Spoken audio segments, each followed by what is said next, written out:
hukum asal muamalat adalah boleh. Jadi kalau fatwa MUI mengatakan jual beli mata uang adalah dibolehkan, memang itu hukum asalnya, tapi ada syaratnya. Apa syaratnya? Di sini disebutkan syaratnya. Ketentuan umum transaksi jual beli mata uang asing maksudnya ya. Pada prinsipnya boleh dengan ketentuan sebagai berikut. Ini syaratnya. Pertama, tidak untuk spekulasi. Bukan buat spekulasi ya. Kalau orang trading forex itu spekulasi bukan, Pak? Spekulasi ya. Harganya naik turun perjudian itu. Ya, perjudian. Mata uang dalam Islam adalah hanya sebagai alat, bukan sebagai tujuan.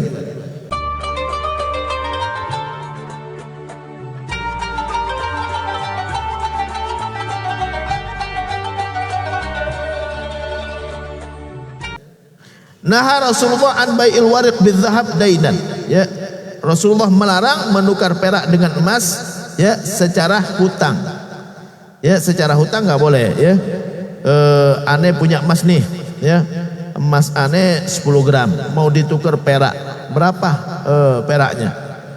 10 gram berarti kalau di masa Rasulullah berbanding 10 ya. 10 gram berarti peraknya 100 gram. 100 gram. Oke, nggak apa-apa ya. Ini emasnya 10 gram ya, berarti peraknya 100 gram. Kapan Anda bisa terima 100 gram peraknya? Nanti tahun depan. Nggak boleh ditunda. Karena harga perak 100 gram perak tahun depan nggak sama dengan sekarang.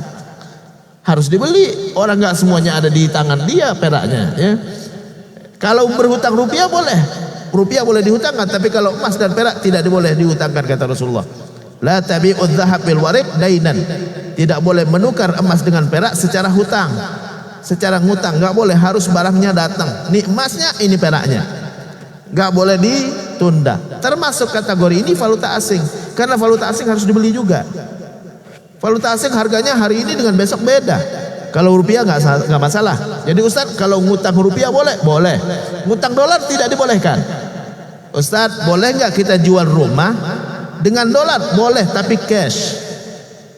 Boleh jual rumah dengan dolar tapi cash. Boleh jual rumah dengan emas tapi cash. Nggak boleh jual rumah dengan dolar tapi kredit, nggak boleh. Karena harga dolar berubah setiap hari. Harga dolar berubah setiap hari. Kalau rupiah karena ada di kantong kita nggak berubah sama sekali. 1.000 hari ini setahun depan tetap 1.000 juga, Pak ya. Nggak mau orang menghargainya 2.000, nggak mau ya. Tapi kalau $100 hari ini, tahun depan beda harganya. Jadi banyak orang jual rumah dengan dolar, banyak, Pak. Ada aja yang jual rumah dengan dolar. Tapi kalau di Amerika boleh. Kalau di Amerika karena ada di kantong mereka dolarnya. Mereka nggak beli dolar karena ada di kantong mereka. Tapi kalau dolar di kita beli. Jadi nggak boleh kita menjual rumah dengan dolar kecuali cash. Ya.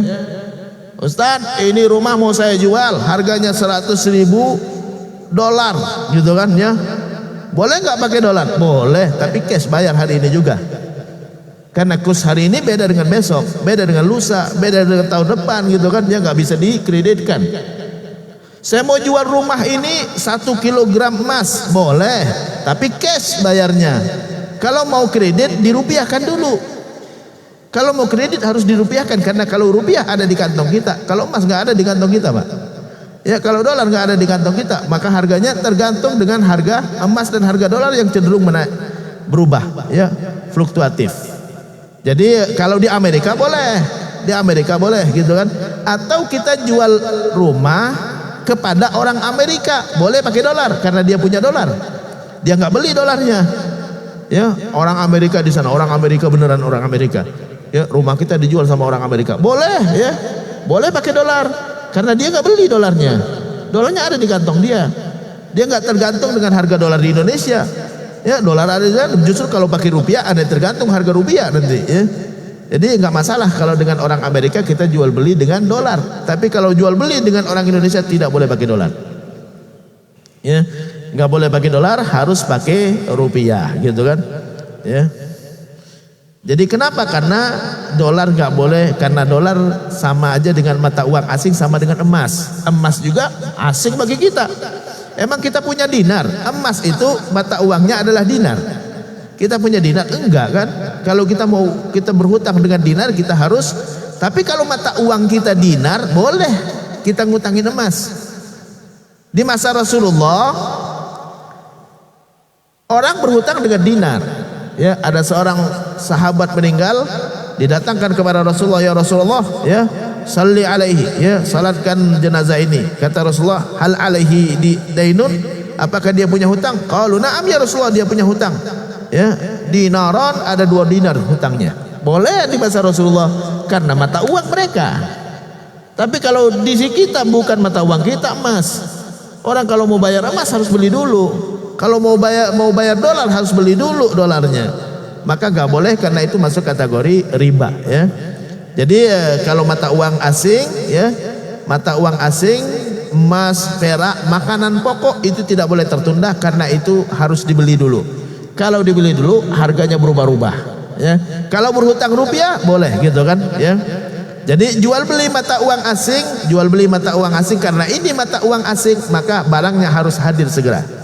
Harus dihadirkan segera, nggak boleh ditunda, nggak boleh cuma tercatat gitu kan, karena ini harus hadir segera, ya. Di sini MUI mengutip ijma ulama. Ulama sepakat bahwa menukar mata uang disyariatkan dengan syarat-syarat tertentu. Nah ini yang kadang-kala orang seringkali Ustadz, MUI membolehkan Ustadz. Iya, MUI membolehkan, tapi ada syarat-syaratnya, ya, dengan syarat-syarat. Kalau terkait dengan muamalat itu apa itu muamalat? Muamalat itu adalah transaksi antar manusia dalam rangka memenuhi kebutuhan. Kita butuh uang, ya, kita minjem, ngutang. Kita butuh barang, kita beli, ya. Kita butuh manfaat, kita nyewa, ya. Kita butuh pegawai, kita mempekerjakan.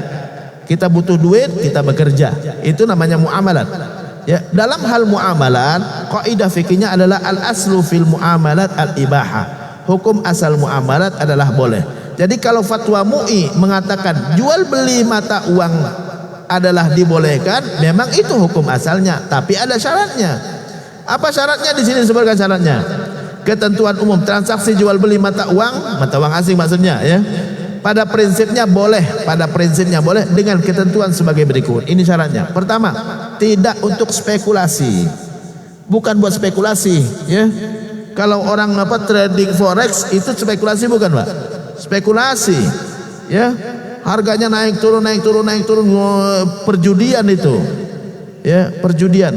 Mata uang dalam Islam adalah hanya sebagai alat, bukan sebagai tujuan. Ya, enggak boleh mata uang dijadikan alat untuk mencari uang, nggak boleh. Ya, mata uang dijadikan alat untuk mencari uang nggak boleh. Kalau boleh kita boleh meribakan, boleh membungakan hutang, Pak. Ya, uang mencari uang itu namanya. Ya, udah tenang aja, kita punya modal 2 miliar atau 3 miliar gitu kan. Ya, ayo mau ngutang sini nih 1 juta, bayar 1,5 juta, Pak, ya. Itu uang nyari uang namanya. Enggak boleh dalam Islam. Kalau kita mau cari uang ada 3 cara yang dihalalkan. Yang pertama, barang yang dijual. Kita harus punya barang yang dijual. Mata uang bukan barang, bukan komoditas jual beli, bukan. Itu adalah cuman alat jual beli, alat jual beli. Karena kita nggak bisa menilai barang kecuali dengan uang. Ya, jadi itu cuman sekedar alat, bukan komoditas jual beli. Jadi yang pertama kalau kita mau cari uang ada barang yang dijual. Islam menganjurkan untuk kita menciptakan barang. Jadi trading forex itu orang nggak pakai barang, Pak. Ya, beli jual gitu kan, ya. Jadi itu bikin orang malas. Jadi Islam membolehkan kita cari uang itu dengan 3 cara. Pertama, punya barang yang dijual. Yang kedua, punya kemampuan yang dijual. Ya, bisa ngajar, bisa bekerja, bisa sol sepatu, bisa ngecat rumah, bisa bangun rumah gitu kan, ya. Kemampuan yang bisa dijual, manfaat. Ya, menjual manfaat. Punya rumah yang bisa dimanfaatkan orang lain gitu kan, disewakan. Punya mobil yang disewakan, ya. Punya sepatu yang disewakan, ya, terserah barang apa aja, ya. Kita punya manfaat yang bisa dijual untuk orang lain. Yang ketiga, punya barang, punya manfaat. Yang ketiga, kita nggak punya barang yang bisa dijual dan nggak punya manfaat yang bisa dijual, tapi kita bisa kerjasama dengan orang yang bisa melakukan 2 ini.